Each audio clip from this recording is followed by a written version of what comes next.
"Why can't you talk, Lucas?" Mama Lucas would ask him softly, wiping away the tears that fell from her eyes. But Lucas could only look at her, wishing he could explain.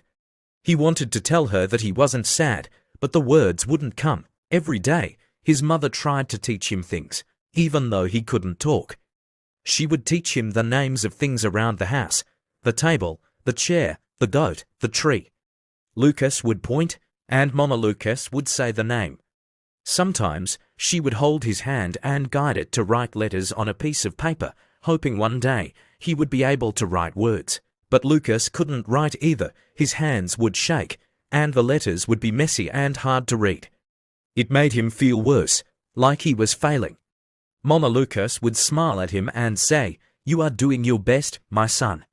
You are doing well." But Lucas didn't feel like he was doing well. At school, things were no better. The children at school called him names.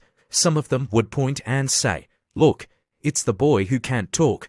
Others would laugh behind his back and make fun of him. One day, a boy named Tund, who was always the loudest in class, came up to Lucas during break time. "Hey, Lucas, are you going to sit there all day and not talk?" Tund sneered. Lucas didn't say anything. He just looked at Tund, hoping he would leave. But Tund didn't leave. He stepped closer and poked Lucas in the shoulder. "You can't talk, can you? What are you even doing here?" The other children started laughing. Lucas felt his face go red with shame. He looked down at the ground and wished he could disappear. He hated being the silent boy. The bell rang, and the children rushed back to class. But Lucas stayed behind, sitting alone on the bench. This happened every day. The teasing, the laughter, the feeling of being alone, it never stopped. At home, his father, Baba Lucas, would sit with him in the evenings. Baba Lucas wasn't a man of many words. He worked hard in the fields during the day and didn't have much to say when he came home. But sometimes, when the house was quiet and the sun was setting, he would look at Lucas with a soft expression. "You know, Lucas," Baba Lucas said one evening, "I never wanted things to be like this. I always thought you'd grow up to be like other boys. I imagined you working in the fields with me, talking, laughing." Lucas didn't know what to say. He could only look at his father, wishing that he could tell him how he felt.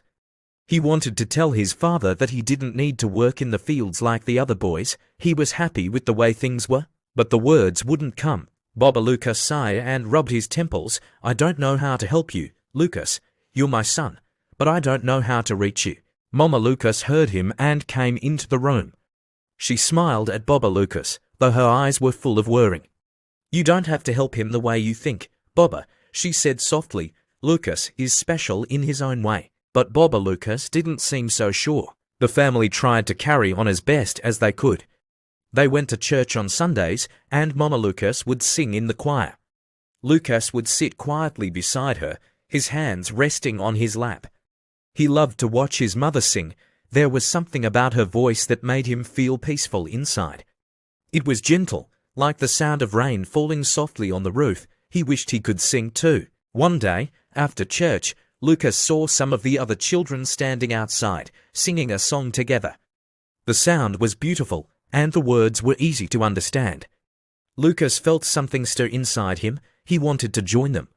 He wanted to sing with them, even if he couldn't talk. He stepped closer, but the children noticed him and stopped singing. "What's he doing here?" one of the girls asked. "He can't sing, he can't talk," another boy said. The children began to laugh again, and Lucas quickly turned away. He went back home, his heart heavy. Mama Lucas saw his face when he came in. "What happened, my son?" she asked.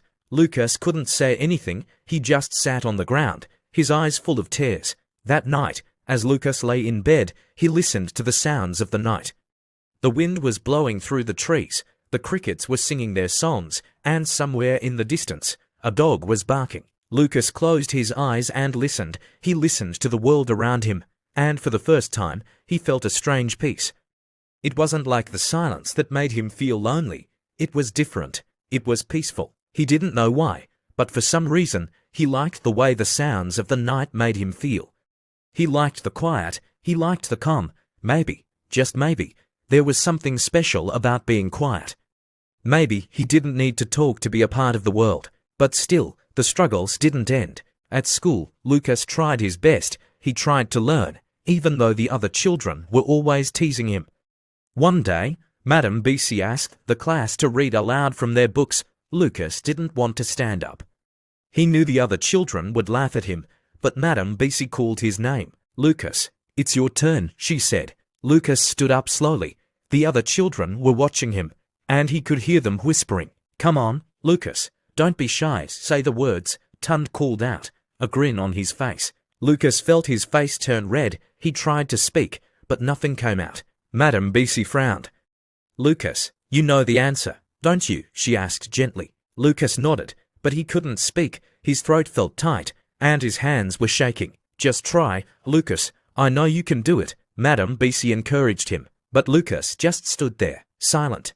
Madam Beasy sighed. "It's okay, Lucas," she said, her voice soft.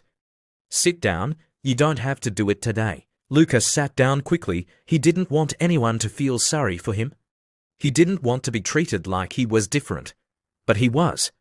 And no matter how hard he tried, nothing seemed to change. Mama Lucas continued to teach him at home.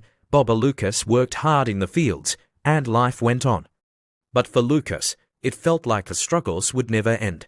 And yet, in the back of his mind, he wondered, was there something more to his silence? Was there a reason he couldn't talk, something waiting to be discovered? But for now, Lucas just kept living his quiet life, hoping that someday, something would change. One day, something special happened. Lucas was sitting alone in the schoolyard, like he always did. The sun was bright, and the sky was clear. The children were playing football, running and laughing. Lucas didn't join them. Instead, he sat under the big mango tree, watching the shadows move on the ground. Lucas loved the mango tree. It was always there, standing tall and strong, its branches stretching high into the sky. Sometimes, Lucas would sit there for hours, just listening to the sounds of nature. The wind in the leaves, the birds singing, the rustle of the branches, these sounds made Lucas feel calm. It was the only time he felt truly at peace. That day, however, something felt different. As Lucas sat under the tree, he started humming a song. He didn't even know why he started humming. It was just something that came to him. It wasn't a song he had ever heard before, but it felt like the kind of song that belonged to him. He hummed quietly at first, just moving his lips without making a sound. But as the melody grew, so did his courage.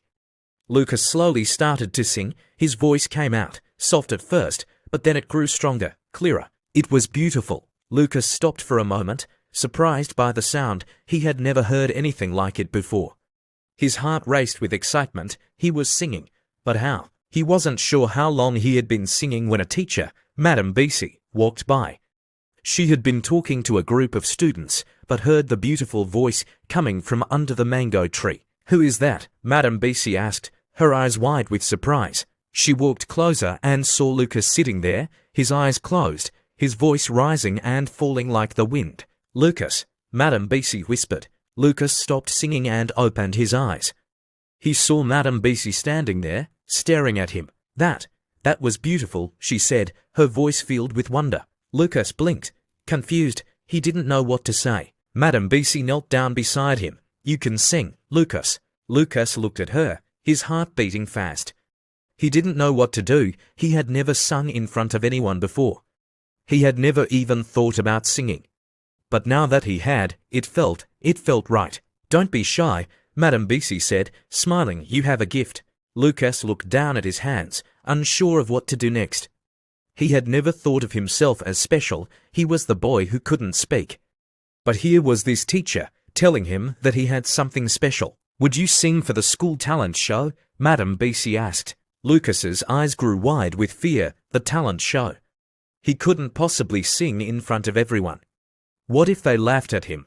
What if they made fun of him again? "No, I can't." Lucas shook his head quickly. Madam Beasy smiled gently. "You don't have to decide now, just think about it." Lucas nodded slowly, his heart still racing. But that night, he couldn't stop thinking about what Madam Beasy had said. A gift. Did he really have a gift? Could he sing? For the first time, Lucas felt a tiny spark of hope. Maybe he was special after all. Maybe he had something to offer the world. The days passed, and the school talent show was getting closer. Madame BC had mentioned it a few more times to Lucas, encouraging him to sing each time. Lucas felt his stomach twist with nerves. He couldn't imagine standing in front of the whole school and singing. What if he forgot the words? What if his voice cracked?